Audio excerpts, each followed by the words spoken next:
Өнгөрсөн 5 жил дагаарын бохирдлыг бууруулахад 130-аас 140 тэрбум төгрөг зарцуулжээ. Энэ мөнгөний дийлэнх хэсгийг утаагүй зуух, шахмал түвшний хэрэглээнд зарцуулсан байна. За энэ нь үр дүнгүй гэдэг нь өнөөдөр харагдаж байгааг ерөнхий сайд Эрдэнэт онцлсан юм а. Тийм учраас энэ засгийн газар агаарын бохирдлыг бууруулахын тулд утаагүй зуух, шахмал түвштэй зууралдахгүй гэдгийг тэрээр мэдгдлээ. За харин агаарын бохирдлыг бууруулахад шинжлэх ухааны үндэслэлтэй хандна гэдгийг ерөнхий сайд Эрдэнэт онцлсан юм а. За ингийн тулд агаарын бохирдлыг бууруулах арга технологи олохыг Эрдэмтэн судлаачдад засгийн газрын тэргүүнд даалгаад байгаа юм а. Уг нь бол Улаанбаатарын утааг бууруулах хамгийн гол арга бол айл өрхүүдийг орон суусжуулах.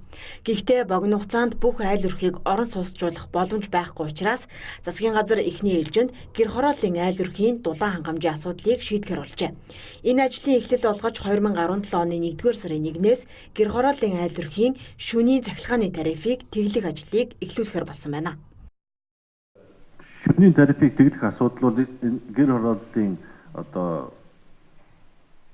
гал түлж байгаа иргэдийн хүрээнд энэ дулааныхаа үйлдвэрлэлийг цахилгаанаар шийдэх энэ болцоо боломжоо бүрдүүлсэн айл өрхүүдэд тэглэх энэ байдлаар явна гэж ингэж ойлгох хэрэгтэй.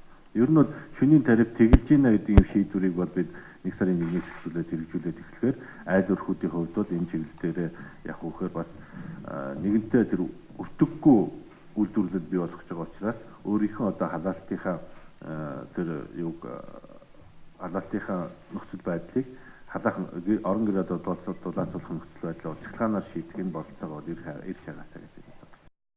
Гэхдээ цахилгаанаар дулаан эрчим хүч үйлдвэрлэхэд одоогийн байгаа технологи, тоног төхөөрөмж, айл өрхүүдийн хэрэглээг хангаж дийлэхгүй учраас хямд өртөгтэй цахилгаанаар дулаан бий болгодог шинэ технологиг олж санаачлагыг засгийн газраас Эрдэмтэн судлаачдад үүрэг болгоод байгаа юм а. Ухааны байгууллагуудын хүрээнд бол би маш олон талаас нь асуудлыг харж шийдэрэй гэдэг ийм чиглэл өгсөн байна. Өнөөдөр жишээ нь цахилгаанаар бид дулааны үйлдвэрлэлийг хангана гэдэг ингээд тооцоод бидний энэ гэр хороолж байгаа цахилгааны шугам шүлжээ маань хүчин чадал нь хүрж ийн үгүй гэдэг чинь эхний нэг номерын асуудал байхгүй. Тийм учраас яг үхээр нэгдүгээр тэр асуудлыг судалж шийдэх ёстой.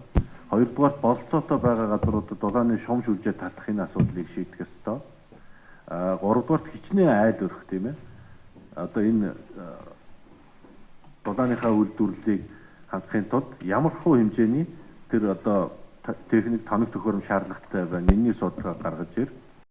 За энэ мэт аргыг хэрэглэгч агаарын бохирдлыг бууруулахын тулд засгийн газар гэр хорооллын иргэдийг орон суусжуулах ажлыг цаашид үргэлжлүүлнэ. Бүгд найрамдагчдад ард улсын ерөнхий сайд манай улсад айлчлах үеэрээ 50 сая $50 амласан түүгээр орон сууц барих асуудлыг эхний ээлжинд шийднэ гэж засгийн газар үзэж байгааг ерөнхий сайд мэдгдсэн юм а. Төрийн ордноос Бямбгэрэл Батбаяр.